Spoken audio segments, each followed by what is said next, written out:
Je ne portais que de la crème fouettée parce que je voulais faire à mon petit ami une surprise coquine. Cependant, je ne savais pas que sa maison de campagne avait un rucher. Tous mes plans romantiques ont été ruinés par un essaim d'abeilles. Peu importe où je courais, elles me suivaient. Leur nombre augmentait de seconde en seconde. Heureusement, la voiture de Sean est entrée dans la cour. Mais il n'était pas seul. Il était avec sa grand-mère et une amie à elle. Chérie, qu'est-ce qui se passe? Je voulais me réfugier dans la maison. Mais les abeilles me barraient la route. De plus, j'avais l'impression que la crème fouettée sur mes fesses avait complètement fondu. Si je me retournais, tout le monde verrait mon... Ah! L'eau est glacée! Soudain, quelqu'un m'a aspergé d'eau froide avec un tuyau d'arrosage. De rien, ma chérie. Plus de crème fouettée, plus d'abeilles. Malheureusement, je n'avais pas non plus de vêtements sous la crème fouettée. Donc, je me tenais devant tout le monde, complètement dévêtue. La grand-mère de Sean, qui n'avait toujours pas prononcé un mot, n'a pas pu supporter ma surprise et a perdu connaissance. C'est maintenant elle qui devait être aspergée d'eau froide avec le tuyau d'arrosage.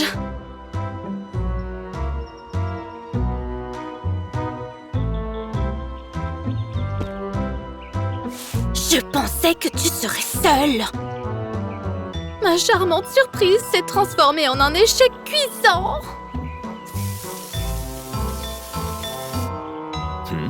Désolé. C'est juste que grand-mère voulait te rencontrer depuis longtemps. C'était aussi censé être une sorte de surprise, mais pas aussi osé.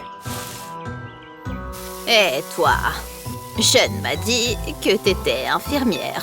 Vérifie vite comment va Betty, maintenant. Où est-ce que tu n'as le costume d'infirmière? Que pour tes jeux. Il était clair que j'aurais ce genre de réputation à compter de ce jour. Malgré tout, quoi qu'il arrive, je devais aider la pauvre grand-mère de Sean. Apporte-moi mes vêtements, s'il te plaît. Ils sont à l'intérieur. Betty a élevé mon petit ami seul. Sans son approbation, je pouvais oublier une relation sérieuse avec Sean, dont j'étais déjà profondément amoureuse.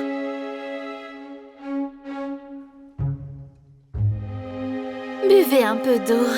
Il fait très chaud dehors. On dirait que vous avez attrapé un coup de chaleur. C'était plus un coup au moral qu'un coup de chaleur. Betty, c'est mieux qu'il t'ait mise ici plutôt que dans cette chambre à coucher sale. Après ça, Ruth a montré à la grand-mère de Sean les achats que j'avais faits au magasin pour adultes. C'était les mêmes que j'avais prévu d'utiliser pour le week-end avec Sean. Regarde ça.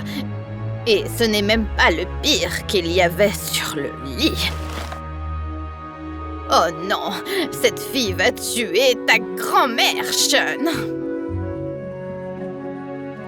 Tu prévoyais sérieusement de demander la main d'une femme aussi provocante aujourd'hui?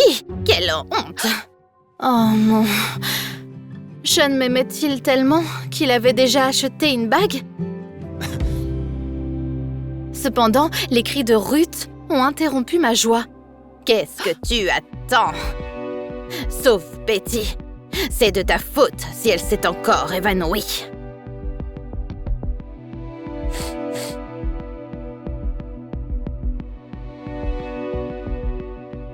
Quand elle a repris conscience, j'ai voulu m'excuser, mais Ruth m'a demandé d'aller à la cuisine.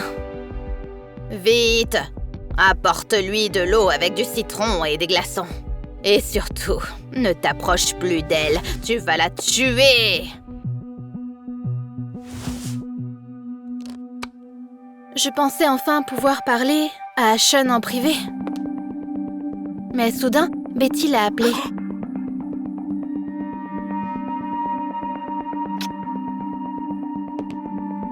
Je ne sais pas ce qu'elle a dit.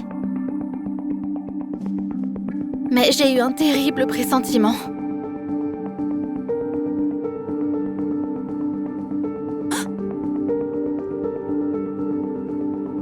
Sean a dû la mener pour qu'elle assiste à sa demande en mariage.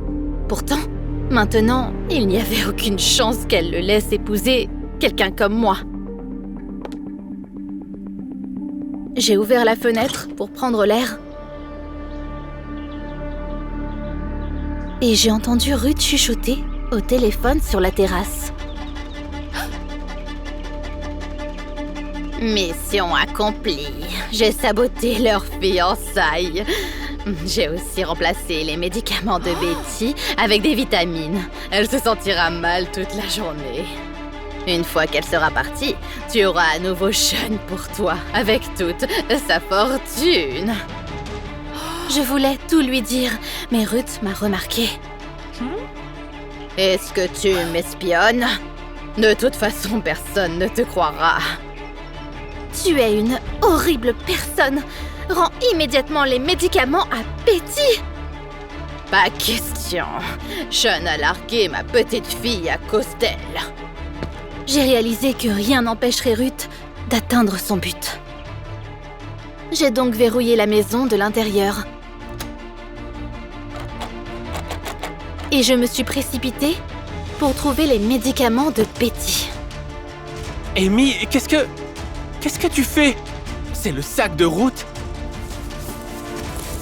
Chérie, fais-moi confiance. Je sauve ta grand-mère. Ruth a commencé à frapper à la porte et à exiger d'entrer. Ne lui ouvre pas. Elle veut te faire du mal, Betty. Elle veut aussi saboter nos fiançailles, Sean.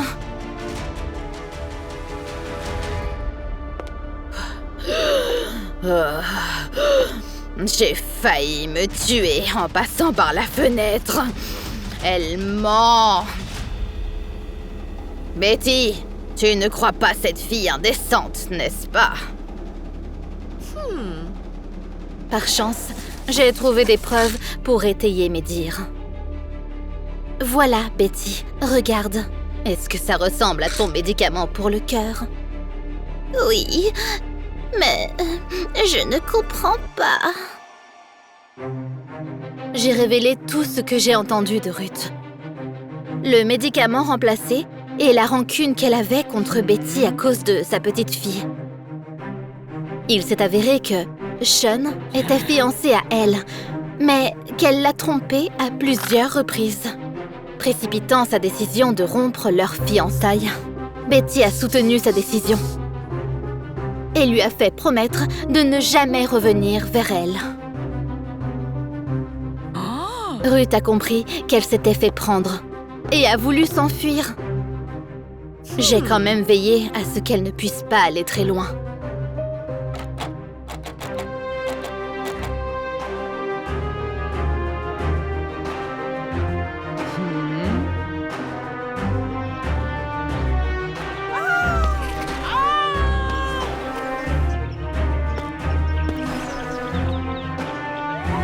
L'atteinte délibérée à la santé d'une personne est un crime grave. Finalement, la police a emmené Ruth. Betty a pris ses médicaments et s'est sentie bien mieux. Merci de m'avoir sauvé la vie. Et un grand bravo pour ta créativité avec la crème fouettée. Et pour la surprise de la chambre à coucher. J'essayais aussi de plaire au grand-père de Sean avec mes frasques de jeunesse. Les révélations surprenantes de Betty m'ont un peu choquée. Mais ce que Sean a fait ensuite m'a laissée sans voix. Amy, veux-tu m'épouser? Oui, bien sûr. Eh bien... entrez donc dans cette chambre de péché. Après tout, ma série romantique préférée est sur le point de commencer. N'oubliez pas, n'ayez pas peur d'être vous-même. C'est votre vie. Vivez-la pleinement.